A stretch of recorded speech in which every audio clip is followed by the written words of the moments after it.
definition of insanity is. Insanity is doing the exact same fucking thing over and over again, expecting shit to change. That is crazy. But the first time somebody told me that, I don't know, I thought they were bullshitting me, so boom, I showed them. The thing is, okay, he was right.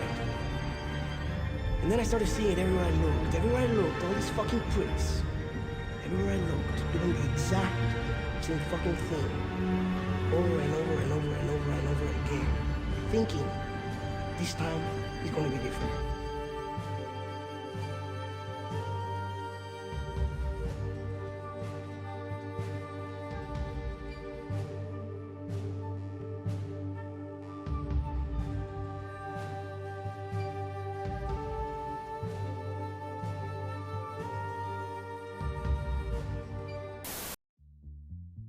Welcome back to Pagan Valley, everyone. Tonight is going to be a lot different than the usual videos, because this video is already much longer than I thought it would be. Honestly, I'm kinda nervous to even try to have a more casual tone without my more professional voice, but this video has kind of fallen apart in the research phase of production, for reasons that we'll get to. But first, advertisement period.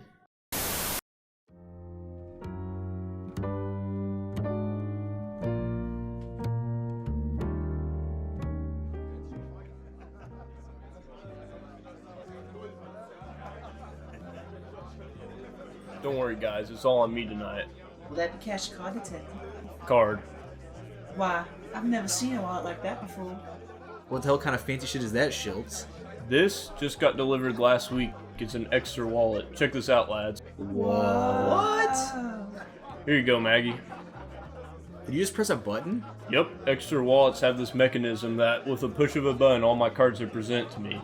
And when I'm done with them, I can push them back into the wallet.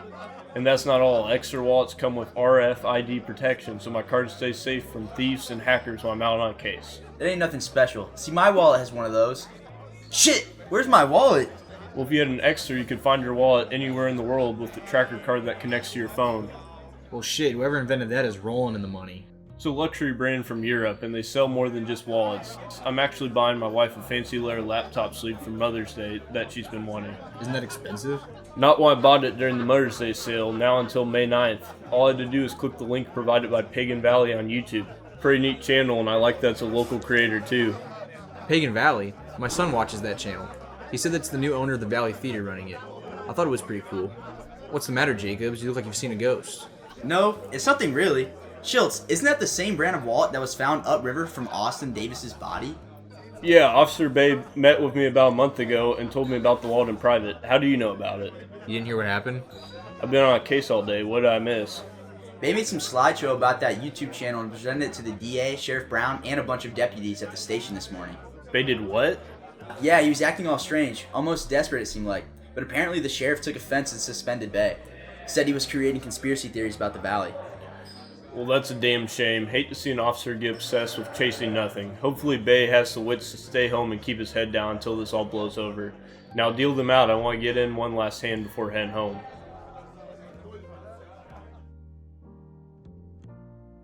Shit, dude. Officer Bae, I'm struggling. Don't look at Officer it. Just Bae. memorize Yeah. it and then just say it. Yeah, Officer Bae bet me about... Fuck! Officer May bet. My gambling habits are coming out. Advertisement concluded. So I think I really found something special within the YouTube horror landscape that not many people talk about. I don't know if it's because it's too niche of a subject, but I thought it warranted a video. But I also want to quickly state that I am not the first to go down this rabbit hole, and I'll throw up some videos that also talked about this genre, but it's not many. But what is this genre? What type of content has made your favorite horror YouTuber change his entire presentation style in order to cover it? Well, I guess there is no way to talk around it, so let's just dive right in. Tonight, we're going down the GMod ARG rabbit hole. What kind of cringy name is that, you might ask? Well, it's the only way to describe it. Basically, Garry's Mod allows creators to play in a sandbox mode, and with a capture card, users can record and upload animations created within the game. There is clearly a long-time community that I am not a part of, so you're going to have to bear with me as I stumble through some of the language used by creators in the genre. But if you still don't know what kind of videos I'm talking about, I can just show you something funny from the internet.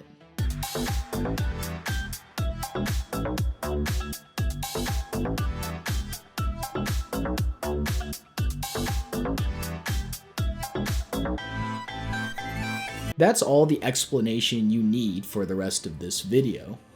This list of small YouTubers was first introduced to me in my comments that recommended an ARG. I had thought it would be something a little more traditional, but no. When I researched that series, I found 2 more series by other creators, and all of these channels are relatively small compared to most ARG and horror series on the platform. As I mentioned, these are not the traditional series that my channel has covered in the past. There will be times in this video you will probably think that this is all goofy and that I've lost my mind to cover it, but let me quickly defend what I see in these series, which is potential. There is a uniqueness to this genre that I think can be played around with in horror, especially with the visuals. This could be a new vehicle for horror projects to try and use to stand out from the crowd. And I truly think that this video is going to age like fine wine in another year. Yes, you, the person who clicked on this video, is witnessing YouTube horror history in the making, and you get to watch me pretend that no other channel has already covered this topic in recent weeks. I am the first, I'm declaring it, this is my manifest destiny, and anyone who disagrees is going to the reservation. But I'm just kidding. There is actually a really good video that talks about GMod ARGs that you should definitely watch as well. They clearly have more of a background in the community than I do, and might be a little more in-depth to the game's mechanics. So tonight, we are going to look at not just 1, not just 2, not just 3, but 4 different Garry's Mod ARGs. I really considered making this a mini-series and doing a separate video for each one, and I was like, Pagan, you can milk this shit for so much ad revenue. But I was also like, yeah, but the fans would probably hate having to watch so many ads. So I made an executive decision to go ahead and do one long video. Tonight we are going to look at the channels Wrangler Dangler 1997, Badwater Videos 2009, Gunslinger Pro 2009, and PlasticApple 2011.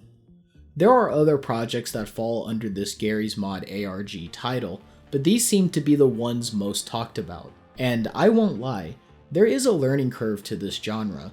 The horror isn't exactly spoon-fed to us with jump scares like in previous works I've covered. This genre is a little more subtle with its horror, showing you very small fragments of a story and leaving you to craft the horror. Just as Dennis puts it, because of the implication. Okay. So I think that is enough introduction to this genre. Like I said, this video is going to be almost a left turn than my usual content, and it's going to get really weird. So let's set out like the brave explorers we are, and go down together the rabbit hole of Garry's Mod ARGs. The first one we are going to cover tonight is created by the user Wrangler Dangler 1997. With the channel being created in January of this year, it's no surprise that it is smaller than the other channels we will discuss later. But in its short time on YouTube, Wrangler Dangler has already been discussed in Garry's Mod communities for one purpose. The sheer insanity these 3 short videos put the viewer through walks the very thin line between comedically bad and sort of disturbing. So be prepared for absolute nonsense in its purest form. But like many of these communities I have mentioned, there is a purpose to these videos, and there is a story even though it's very subtle. So remember in the back of your mind that Dennis quote when we're putting this together. Our first video on the channel is called Going to the Movies with My Friends, GMod. This video begins with classic local elevator song from YouTube Studios as our player starts their video. Based on the spelling shown, we can guess this is a younger child, or at least someone who didn't get that far in English class. In their GMod game, they have created an enormous black theater and tell us that they are there to watch Venom 2 with their friends. Everything seems to be going alright until our player's friends get rowdy in the theater. Take a look.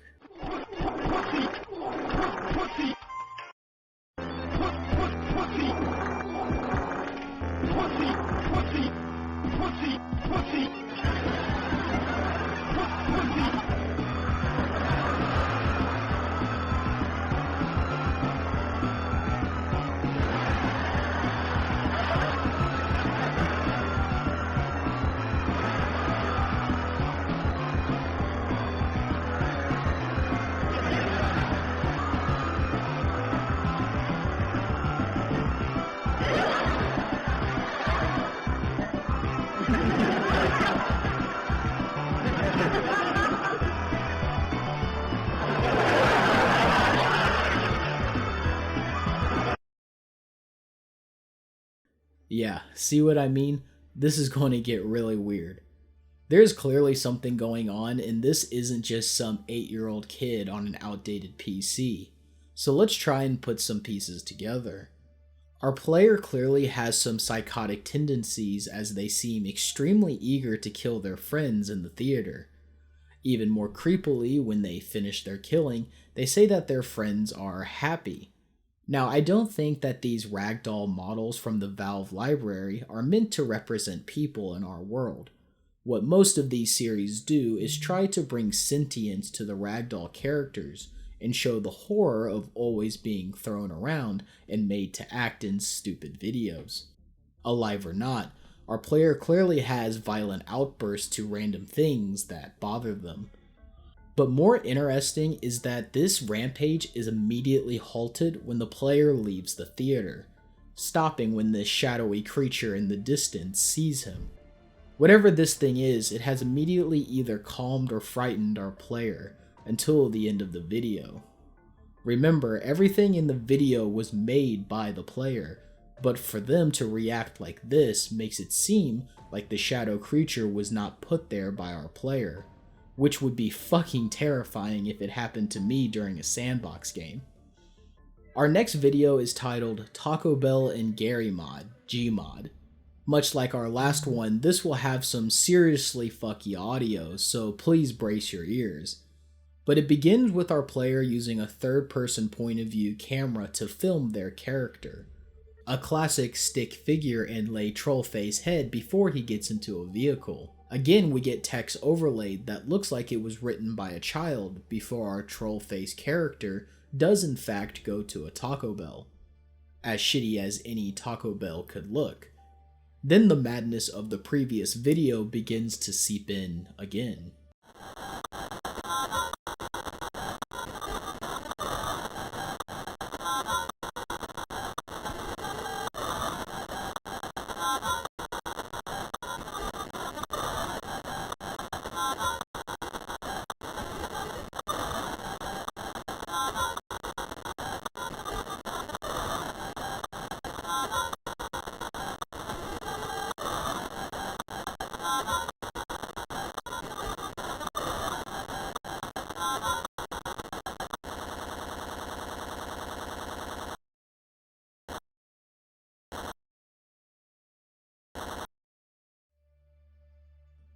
Alright, so what the hell was all that? Well, after devouring the entire Taco Bell, our player seems to get offended when the ragdoll manager asks for money. Then our player incinerates the ragdoll into nothingness before laughing that he just trolled him. And just like our last video, the mysterious shadow person appears near the Taco Bell, and our player doesn't seem to notice at first. But when he does, he says it's time to go home and tries to drive in the opposite direction of the shadow, before being pulled out of his car and being injured. This video also gives us more evidence proving that this is a project made by a competent young or older adult despite the childish spelling in the videos. A commenter on the video asked how the song Bangerang was crunched and compressed to make the upsetting audio in the video, and the creator responded just like you or me would. So this is definitely not some young kid's fan animations they just randomly uploaded onto YouTube. Something else is happening. The third video on the channel is called GMod Rollercoaster, and is definitely a lot less chaotic on the eyes and ears than the last two. But there is one tiny part of the video that I picked up on, and I want to see if you catch it too.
Did you see it?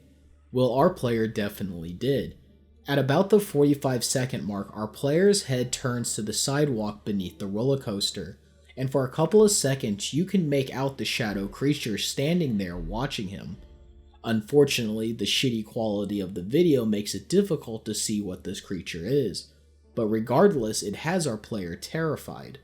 While the beginning of the video, the player is obviously looking forward like on a normal ride, but after seeing the shadow, the player is frightened again, always looking behind him to see if the shadow creature is following him.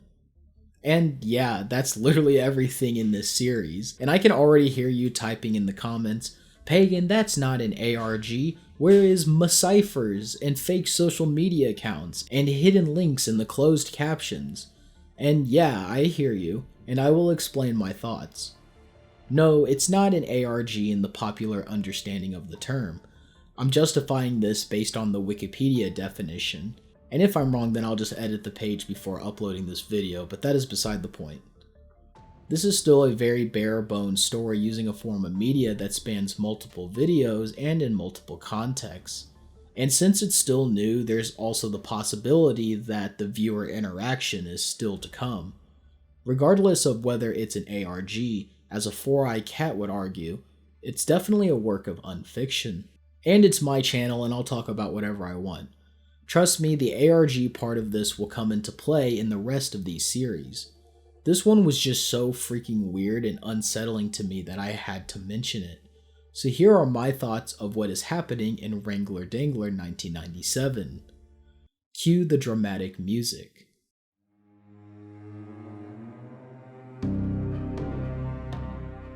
So Wrangler Dangler 1997 is a YouTube channel being ran by a kid in the early days of YouTube, all the way back in 2006-2007. The year 1997 is the birth year of our player, as it is common practice for students to put their birthday as part of usernames when in public school, making this kid around 9 or 10 years old, which explains the spelling errors through the videos. Being a gamer, Wrangler Dangler is creating animations in his early version of Garry's mod, which would have released just a couple of years before.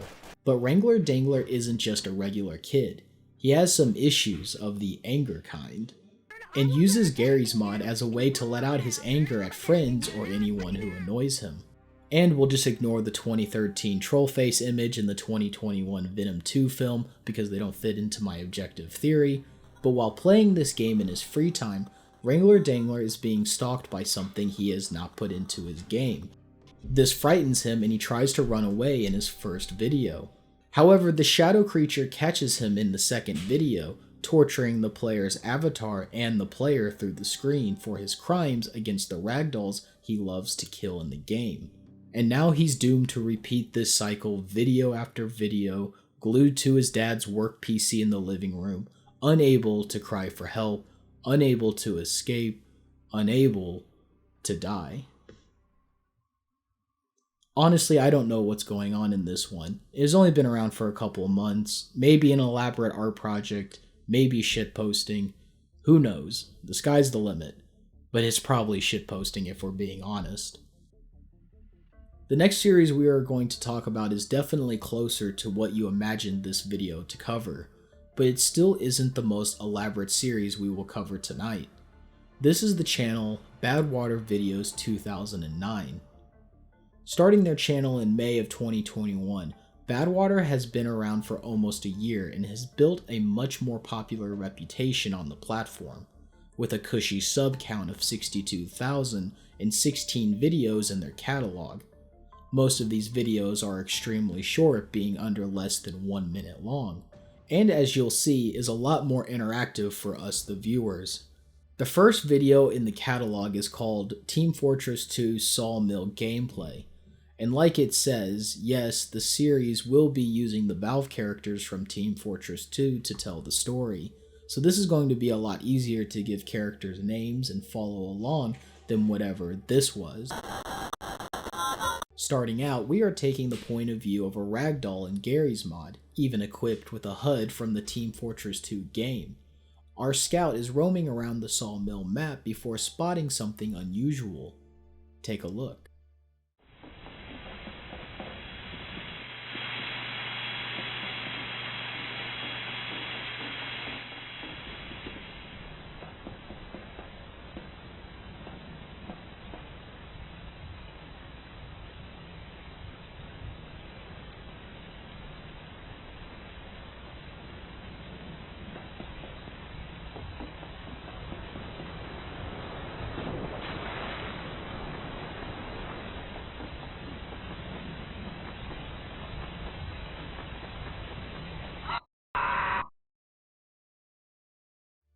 So Scout, who probably thinks he's playing a regular game of Team Fortress 2, sees something unfamiliar to the game, and us, the audience, realize this isn't Team Fortress 2 like the video title says.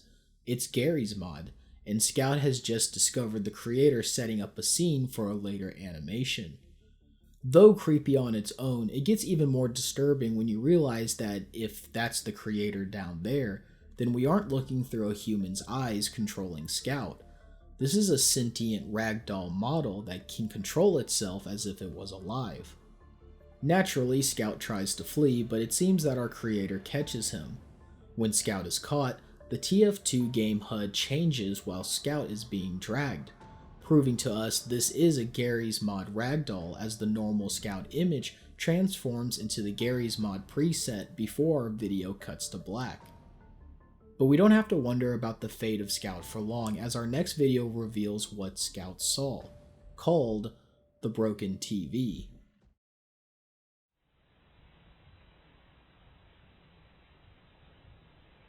Oh, it is sad day. Very bad. Oh. Hey! Woo! It's not possible. Ah!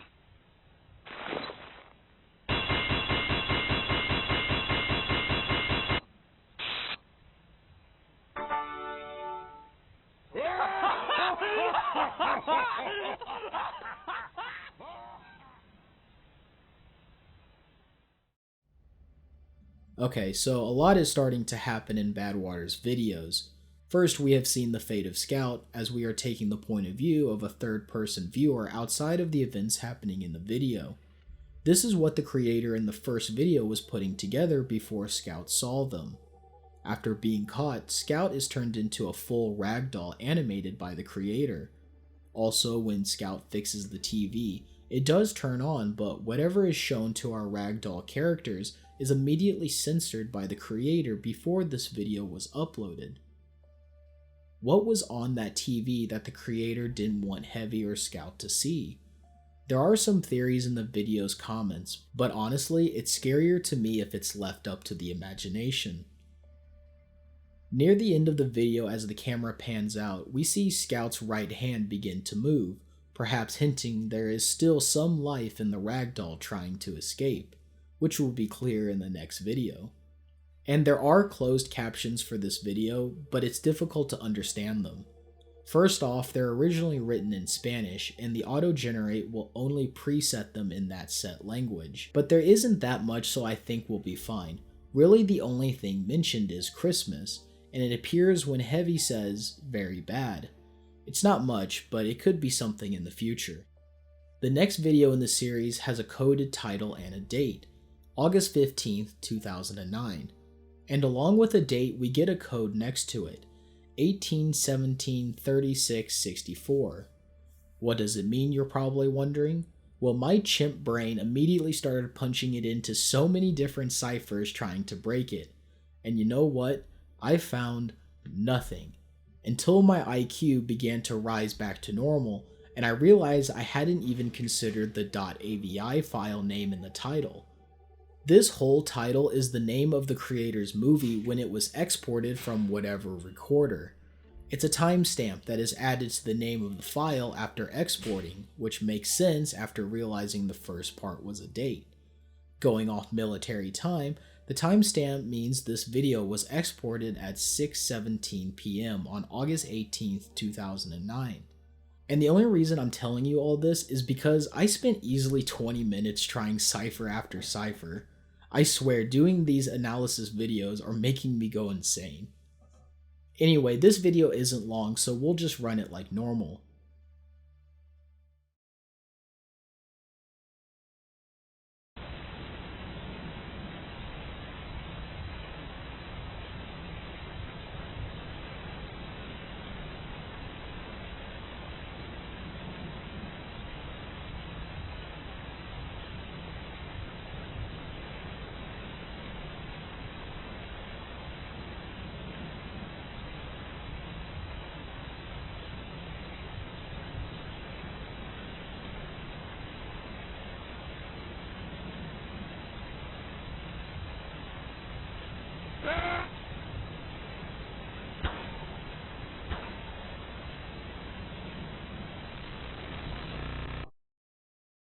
It seems we are again in the point of view of Scout after the recording session of the last video, frozen in place where the creator left him.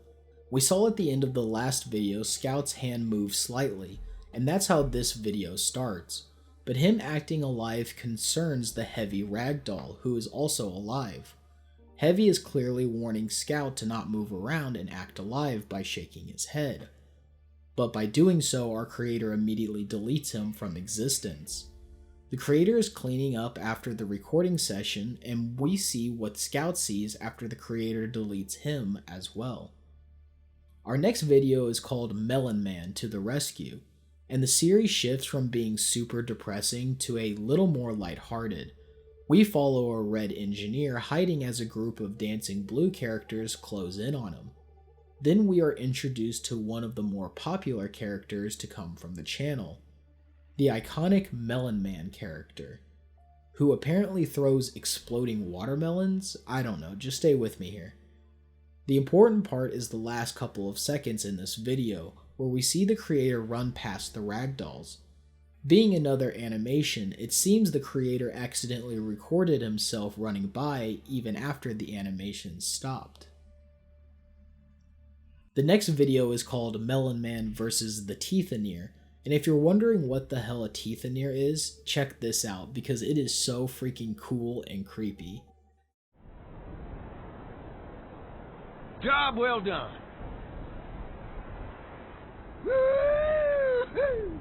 What? Oh. Anyway, the Teethaneer comes and starts messing with the engineer until Melon Man wakes up. But like the previous video, the important part is at the end. See if you can catch it. Hey! Ah! Oh. No! Stop! Oh! Ah! Creep! Ah! Oh, hell!